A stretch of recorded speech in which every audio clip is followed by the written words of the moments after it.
I had my eyes closed and I felt into the situation and I felt my heart being like a sovereign queen on a throne. And I started asking all these parts of body parts, tell me about this person, tell me about this situation. And each body part, it's like a very wise servant would come to me with different information. And then my heart was listening to it because it was all valid. Are you in the process of creating something huge and you want to understand how others have done it? Or have you already found success and still feel something is missing? Then this podcast is for you. Welcome to the Alchemist Lounge, a podcast where Alex Atwood chats with top performers to discover habits, routines, and alchemy that you can put to work in your own life. All right. On today's show, everybody is going to get a real treat. The Microdosing Guru is in the house. Her name is Maria Badila. She was involved in the first third wave certification cohort. And it's not often that I get to chat with an actual guru. And so today I do. And here she is, the Microdosing Guru, Maria Badila. How are you today, Anna? I'm good. Thank you so much for having me, Alex. I'm excited for you to come on. It's been a while. We've wanted to bring you on. And finally, with all of your traveling, here you are. So let's jump right in. Let's do it. So I want to first learn about, in the introduction, I talked a little bit about your journey now in terms of empowering women and working through microdosing and all of that. But what I'd love to hear about is your journey and why you chose to leave Romania and jump into psychedelics. So please share. Oh, wow. Okay, so that's a bit of a long story, but I want to shorten it and kind of bring the essence out. You know, for 27 years, I was in Romania and I felt like I was trading my authenticity for being accepted and loved and belonging.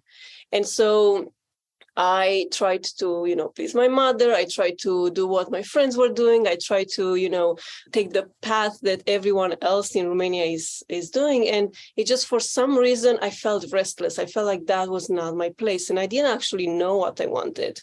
I just knew that that was not it. And so at 27 years old, I left Romania and I went to Canada. And it was a great opportunity for me to leave behind all the belief systems, all the structures, all the things that were influencing me and really find out what I liked, what I didn't like, what was mine, what was just, imprinted from others. And it was like a discovery process, right? And in that process, I found Brené Brown, and Brené Brown is fantastic at, guiding people through finding their essence and their true nature and letting go of all this, bullshit we've been carrying with us.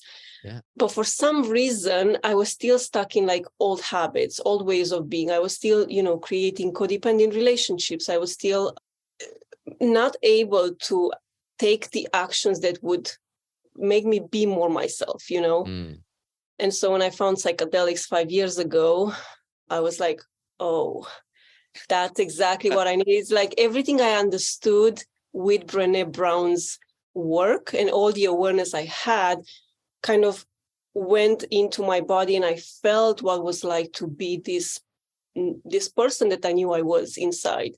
And it just like gave me, like, I felt the confidence, I felt my nature kind of going into every cell, and it was more of an embodied experience of myself as opposed to an understanding of myself. And so I went from Romania, where I actually didn't know, it just like, it was, oh, I didn't like that, this is not me, to understanding what was me, and then to feeling what was me. So that's why I'm like hooked on psychedelics, because psychedelics are just like allowing me to embody myself, to take the courageous action. So at 27, there was something that was missing when you were in Romania, right? Did you have any idea that it would lead you to the path of psychedelics at the time? Okay, so here's the thing. I was always fascinated about drugs. Yeah. And I remember I was in high school. There was an exchange with students from Germany from this school that they were people children, like students that have been abused or consuming drugs, and they were in a rehabilitation program. So they came to Romania. We were exchanging, experiences. And I was talking to one of them, and I told him, because he was smoking cannabis, and I told him that I want to try all the drugs on earth just to feel how it feels. and honestly, like, everything is illegal in Romania. No access to weed, no access to I have not even heard of psychedelics. And so when I was in university, there was a Discovery Channel series with each episode was dedicated to one drug, like heroin, cocaine, psychedelic, not mushrooms, weed. And I remember the episode about heroin because it was talking about Vancouver having the biggest, neighborhood of people who consume heroin. And I was always fascinated by drugs. But honestly, I never in my wildest dreams, I would think that, this is going to be a method for healing, for coming to myself, for transformation, and for self-actualization. No. It was more like a curiosity. Yeah. So that's what I was going to say. So you were curious and you were in Romania. Is it safe to say that you were sort of bored in terms of what was available to you then? And maybe you were looking for a bit of an adventure. Is that sort of a safe assumption as to why you decided to go to Vancouver initially? Yes, it is safe. I grew up in a very strict household. My mom was like strict with rules, and I could never even go party. So, yeah. I got it. So being the absence of any sort of access to any sort of, substances or medicines or drugs or any of that really piqued your curiosity. So when you got to Vancouver, right, what was the game plan? So now you're in Vancouver and you have an entirely new country that you're living in. What was the first thing that you decided you wanted to do that sort of got you moving in this direction? Well, I went to 420. You know how they have the 420 event. And back then it was happening in Robson Square, which is the center of downtown Vancouver. And I was like curious and talking to people and all that. And I actually had tried cannabis prior to finding psychedelics, and it never worked for me. And I didn't like it. And then, I was doing marketing, but then the marketing led me to work for a vape company, cannabis company. Mm-hmm. And so I gave it another chance. And so through that, I started smoking different strains. I started trying different ways of consuming cannabis. I'm like, this is actually interesting. You can use it for creativity and all that type of stuff. But and through cannabis, I actually ended up finding psychedelics because people in that company, they were consuming psychedelics, mushrooms. I got it. So how did you come across microdosing? So microdosing, well, I first tried mushrooms from the CEO of the company. He was like, try this, put them on your pizza. The CEO of the company you were working for in Vancouver? Yeah. What type of company was that? The cannabis company. Okay, got it. Yeah, got it. Yeah. So I tried mushrooms and I loved it. I was having so much fun with myself, like creating and laughing and like also crying on the floor, blah, blah. And then another friend of mine, he's like, do you want to try LSD? And for the first time we tried LSD. And that was the first mystical experience I had where I felt like I had to allow the divine creative energy to pour through me and manifest into this realm. And that was the message. And I'm like, what do I do with this message? And I was like, I don't know, I'm just going to follow my curiosity. And the thing that came onto my radar was microdosing. And at the time, I wanted to increase my creativity and focus because I was doing branding for that cannabis company. Yeah, I just wanted to give it a go. And I started asking everyone around, like, what's microdosing? I didn't even know what the microdosing kit looked like. Like, I didn't know it's like ground mushrooms in capsules. And so I just started asking and talking and, being fascinated. And then the right people came into my life. Yeah. This girl I met in a random party, she's like, I work for a microdosing company and they do orders by phone. So let me give you their phone number. And that's how I got my first kit. Wow. And then what did you see manifesting through you? Like you said, you had this alchemic experience with LSD, right? It was something that totally opened your eyes. So when the microdosing started, what did you experience through that? So I started learning how microdosing works for me. Mm-hmm. And understanding that what's on the internet is not always, one size fits all, because that's how I took it at face value. So I started the microdosing journey. I created protocols for me. I created a journal for myself, for my own systematic tracking. I created my own microdosing kit because everything would come in capsules, 100 milligrams. And I found that my threshold was at 50 milligrams. So I needed something. And so then because I was doing branding and marketing, I'm like, let's make this a products. And so I launched those products, and I have a journal, and I used to have a microdosing kit. And it's like this creative drive, this creative force is like created all these things. And most importantly, I think it created an excitement in myself that was contagious to other people, and just brought other people into this. And, just like sharing knowledge, sharing experience. Yeah. Were you still at the cannabis company when you were creating your own microdosing sort of product, when you were putting that out there? Yes. So COVID happened, and I went part-time, and I started working from home, and I had a lot more time. And then I also started freelancing for a CBD company. And then with the person from the CBD company, I was like telling him about all these things. And then, we just kind of, Yeah. That's interesting. So how long before you moved from Romania to Vancouver were you suddenly, taking on a new role as somebody who's propagating microdosing, right? Like how long did it take for you to go from zero to a microdosing facilitator? Well, I'll tell you how long it took me to go from zero to trying psychedelics. So it took 5 years.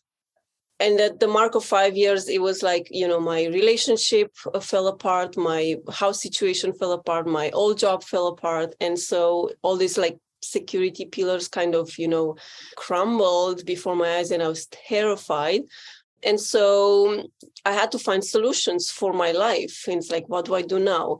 And so I reached out to people. I moved in with a friend of mine, and then she introduced me to MDMA, and then that's how it all started. And then I got this new job with a cannabis company, and it's almost like there was a major shift into this direction, and I was like pulled into it from different parts. Like I had these two friends from Toastmasters. One introduced me to my MDMA and one to LSD. And then the cannabis job introduced me to mushrooms, and like all kind of came together all at the same time, really, within the span of 6 months. And then it started from there. I looked for a meetup group in Vancouver that was around psychedelics. I found a community there, and I just started trying and discovering myself and finding all these things and shedding layers and breaking my belief systems and clearing my mind, opening my heart, and taking all these like brave actions.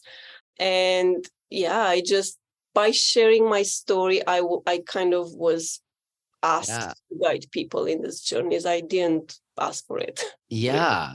So you were experiencing all this turmoil and this like void in your life. And so at the same time, psychedelics came into your life as you were experiencing this sort of missing, as you just said, like a very volatile time, right? And then it showed up for you. That's brilliant. Are you finding that your clients are in similar positions when psychedelics come into their lives? And is your experience also translating into how you're now serving the people that you're transforming with microdosing? Yeah, I find that a lot of the people I work with are, shedding an old life and trying to move into a new one. And so that transitional period can be chaotic and unstable and overwhelming. And it's almost like I've done that so many times. I actually know what it You're takes. an expert. Yeah. Like when I moved from Romania to Canada, when I, lost all those things, when I started psychedelics, when I, moved to Costa Rica. So there were all these changes. Yeah. So, but I don't just use microdosing in this process. It's more like a range of modalities that I bring into my clients' practice, because microdosing alone will not do the job, really.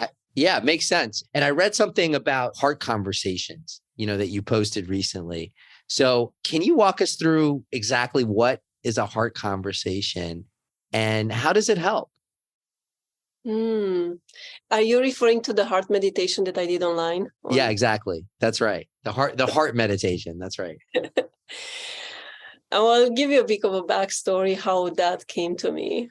I was a month ago, I believe, I was working with a client and I needed to understand whether I'm in integrity with that client or not. And so I went one night and I did an MDMA and mushroom journey by myself to kind of feel into this situation, because I create mind maps. I put it all on paper and I was like looking at it like, all these elements linking, and just didn't click for me. I couldn't quite understand how should I show up. Mm-hmm. And so in that process, I had my eyes closed and I felt into the situation, and I felt my heart being like a sovereign queen on a throne.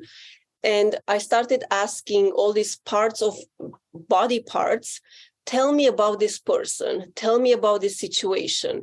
And each body part, it's like a very wise servant would come to me with different information. And then my heart was listening to it because it was all valid. And then my heart would just like feel what was happening. And so after my heart had listened to all these body parts, like a bit of IFS work, internal family systems, it just like settled in and then felt more into what was happening. And then it allowed the mind to say, okay, so what's here? And then the mind would say, this is how it feels. Like I feel whatever expanded, or I feel, and then the heart would feel like, oh, this is not quite right. The mind didn't get it right. And so when the mind got the word right, the heart would feel like warm and expanded. And it was expanded because it was rooted in the knowing from the body, from all the information that came from the body. So it was an embodied truth that was present right here, right now, not from the story, from the past, not anchored in the future. And so like this method was almost like an alignment between the body, the mind, the mind and the heart. And so I started doing it. I started, scanning my body for information and then focusing on my heart and then asking the mind to say it. And then the mind and the heart would kind of converse to see what's right, what's present, what's true in this present moment. And I find that in that process, because we are all divine beings embodying a human experience. And when you align those three together, you're actually fully aligned with your divine purpose. And so when you're acting from that, you are not in the past story. You're not, and when you're not in a past story, you can't blame, you can't judge, you can't, do all these things, because you can only speak your truth right now. I don't know if it makes any sense, but no, it totally makes sense. So were you able to access this frequency through a specific combination of the MDMA and psilocybin when you were doing that work? And can the heart conversation happen outside of psychedelic tools? Like, in other words, can you be so tuned in with your body somatically to be able to hear that frequency and not have psychedelics? Yes, I think it's possible. And it's possible if you have a daily practice of embodiment practices, basically. So listening to your body, doing like mindful meditation where you just like body scan, or moving, or ecstatic dance, or breathing, breath work. You can access that with different modalities, because but it's also an understanding that the mind can be very overpowering, especially if you've used it for a long time. it can be tricky. It can trick you. So first, I think it's important to feel it in a context of, MDMA and mushrooms, because I thought I was good at it, and yet I wasn't, and then I felt it, and I'm like, I know what to go back to in my practice when I'm not, using psilocybin and MDMA. Yeah. But now I know it's a recognition. Yeah. Yeah. So how do you lead? So you mentioned earlier, right? And you said microdosing is a tool in my toolbox, but it's not necessarily how I support or serve my clients or sort of take on transformation. So what are some other tools that you use? Like, for example, if you have a new client, right? Tell me how you take that approach to a new client or a new group or wanting to sort of trigger transformation. What does that look like working with Anna? I like to do first of an assessment of what's here on various areas and see how those contribute to the life that you have right now. So we look at the outcomes that are visible in your life right now, the habits supporting those, like mental habits, emotional habits, social habits, and then what are the underlying belief systems there. And then we move into envisioning a new life for yourself and kind of dreaming being about, like, what would you like to, live at the end of this life with?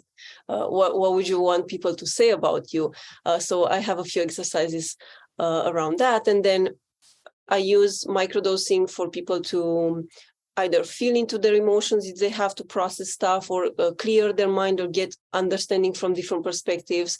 And in the middle somewhere, I would know exactly in the process of working with them, I oftentimes incorporate a ceremony. And then the ceremony would be, depending on what we are working with, it can combine, it can either be psilocybin or MDMA or a combination of those things. It depends on what people are going through. And then at the end of it, you have this understanding of your current reality. You have an understanding of where you want to go. You gain a lot more access to information that was not available to you through that ceremony. And then you update that where you want to go. And you look at those two maps almost, your current reality and your future self. And you are like looking at what's missing in between. And we create a self-care plan, I call it, at the end, where we look at the new mindsets, the new belief systems that need to be put into place, and the habits surrounding that, so you can actually get the outcomes that you want in the end. So it's like, first, it's going from an outwards to inwards view, and then it's an inwards to outwards view, so you get the outwards. So it's very comprehensive. You enter into it with your current circumstance, you create and visualize your ideal circumstance, and then you come in and you start to work through how to get from here to here internally, and then eventually transformationally. That's awesome. In terms of working with the feminine, working with women, I know you take a special interest in healing in terms of the feminine spirit and holding women's retreats. Tell me a little bit about how that works. Like, when you're working with a group of women, how do you go about facilitating with them, potentially healing trauma in that space versus sort of a general group, right? Well, I love working with women because I'm a woman, and I feel like I attract people that are on the similar journey. So I realized, after working with people, that I prefer working with women because I recognize it. And so it's much easier for me to guide people through the process. And so in the working with women and with the feminine energy, it's an attunement to the emotions and the processing of emotions, and understanding of how emotions and how things that have not been processed can come out, and finding ways in which they can allow those emotions to be expressed in a way that's expansive for themselves and for people around them. And then that's the feminine energy, the yin of this, whole. And then you have the masculine, the yang, which is complementing and using the energy of the structure, the energy of the container, where you have this blossoming emotions that are directed then into a direction. And so I like to work with both energies within me and within the women I work with, because we both have all, right? And so it's like you have this chaos, you have this, possibility for exploration and expansion and destruction and recreation. But then how do you contain that to make things happen and collapse them into the reality? It's almost like you can live in the realm of all possibilities, but what do you need to set into motion in terms of systems to create that and to collapse that into this 3D? So it's manifested, it's created here. So that's how I like to work. And the previous retreat I did was around, getting to know yourself in various ways, like through your senses, through your outside of your comfort zone, and then working with the theme of death and rebirth, because you have to let go of all parts of self. You have to kill parts of yourself and then reintegrate them into the new version that you are. Yeah. So for the next retreat, I'm planning of working more with the feminine archetypes. Very interesting. What are those feminine archetypes? I'm curious. Well, there are various, ways in which you can archetype. You have the maiden, the mother, and the crone. That's one of them. And then you can have the queen and the lover. And so that's lots of archetypes. That's fascinating. And I've worked in men's groups before. I'm a little bit more familiar with men since I am a man, and I'm familiar with the male archetypes, and love that work is also happening around the feminine as well with women's circles. That's so empowering. What would you say to people that might feel intimidated by psychedelics or feel as though they're not ready to transform through the use of psychedelics? What would you tell them? Are they still able to have transformative experience? Are they still able to attend a retreat and be able to access what you're describing? Well, I would say, first of all, that psychedelics are not for everyone. Mm-hmm.